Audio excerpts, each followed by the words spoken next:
Your support is what helps this channel grow.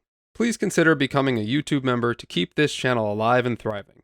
In return, you can receive videos ad-free, early, and gain access to the Arcade Economy live stream. Thank you for your support and enjoy the episode. In the early 90s, Jurassic Park became a global phenomenon. Sega attempted to capture some of its dinosaur magic with a fully immersive arcade game.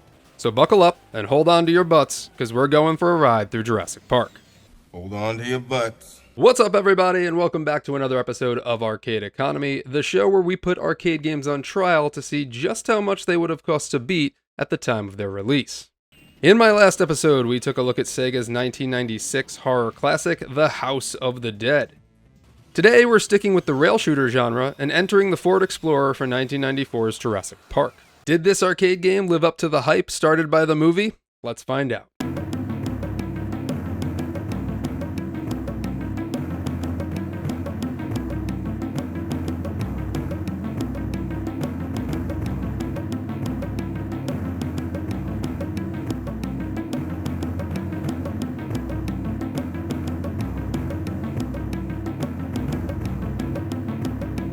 All the way back in 1990, writer Michael Crichton released a book about a cautionary tale demonstrating the real-world implications of chaos theory through the collapse of a genetically engineered dinosaur park.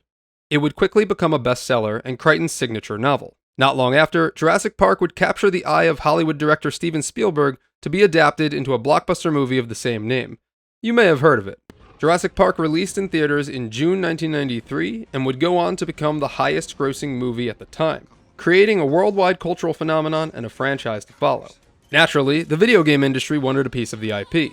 With Spielberg in the director's chair and a lot of hype around the movie before its release, game studios were banking on the movie being a hit and put a number of Jurassic Park titles into production to release shortly after the movie.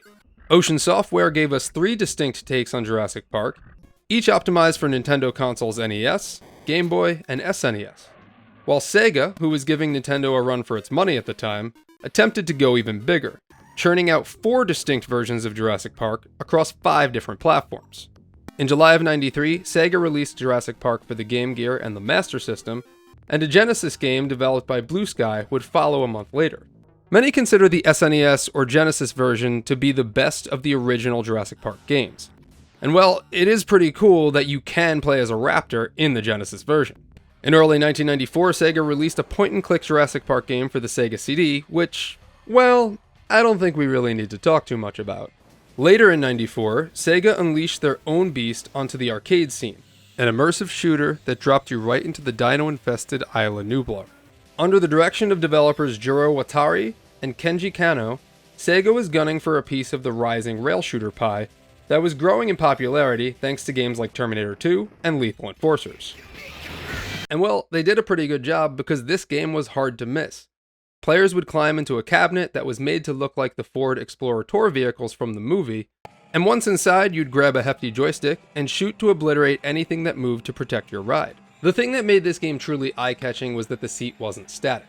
It was rigged with hydraulic pistons, rumbling with every turn, every impact, and every sudden T-Rex attack. And as fun as it sounds, this game was still met with mixed reviews. A number of sequels and spin-off games would follow throughout the years and are still being made to this day under the franchise's new name of Jurassic World.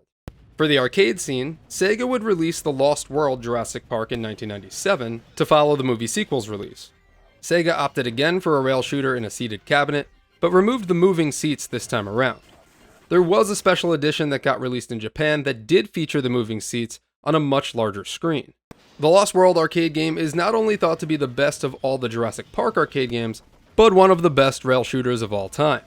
With Jurassic Park 3's release in 2001, Konami would go on to create the arcade tie-in. Another rail shooter, except this time without the sit-down cabinet. In 2015, a new Jurassic Park arcade was released by Raw Thrills, taking inspiration from the previous released arcades and films.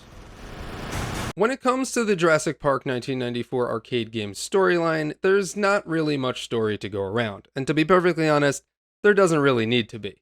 You're in a Ford Explorer on an island getting chased by dinosaurs, and you have to shoot your way out. In the game's official synopsis, players act as 2 incredibly unlucky InGen commandos. Their mission? Head back to Isla Nublar right after the infamous incident from '93, and somehow clean up the island. And apparently the gun you're using in this game isn't a real rifle at all, but instead is an automatic tranquilizer, which I guess explains why it's so hard to take down the T-Rex. If you are lucky enough to get to the end, the game culminates with our commandos observing the very same dinosaurs they were fighting being recaged. Because, that always works out well for InGen. Now, as I mentioned before, the Jurassic Park game was really hard to miss in the arcades in 1994. The Ford Explorer replica really stuck out and just screamed to be played. The game uses the same engine and similar cabinet that Sega used for their 1991 arcade game Rail Chase, a shooting game where two players board a runaway minecart and blast away at oncoming enemies. At the start of the game, you're immediately chased by a T-Rex, replicating the iconic scene from the movie.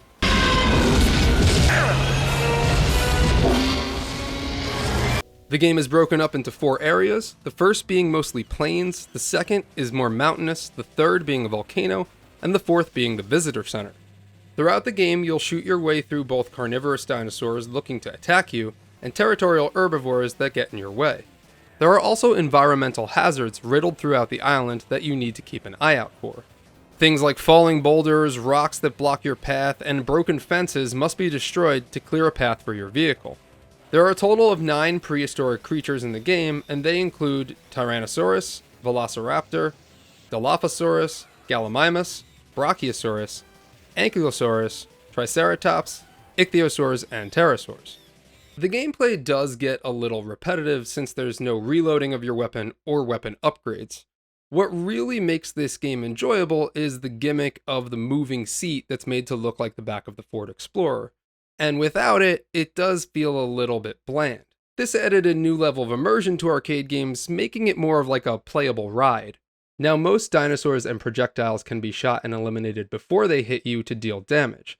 However, there was a few times that I noticed it was almost impossible to avoid damage. For example, here's me landing almost every shot against a giant boulder, only for it to still hit me.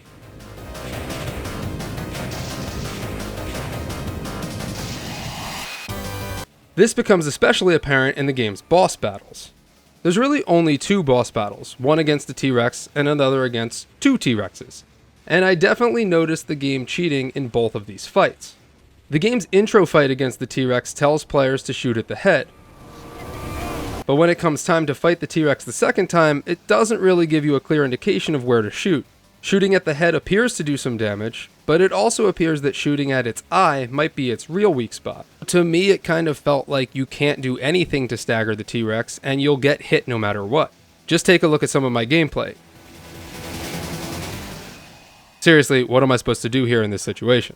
When this game was thrown into a TAS, which stands for Tool Assisted Speedrun, the computer player still took damage despite landing every single shot, which basically means that the game has unavoidable damage, meaning that however you play or whatever you do, you're still going to get hit. This game mechanic gets even worse when playing in the final boss battle against 2 T-Rexes.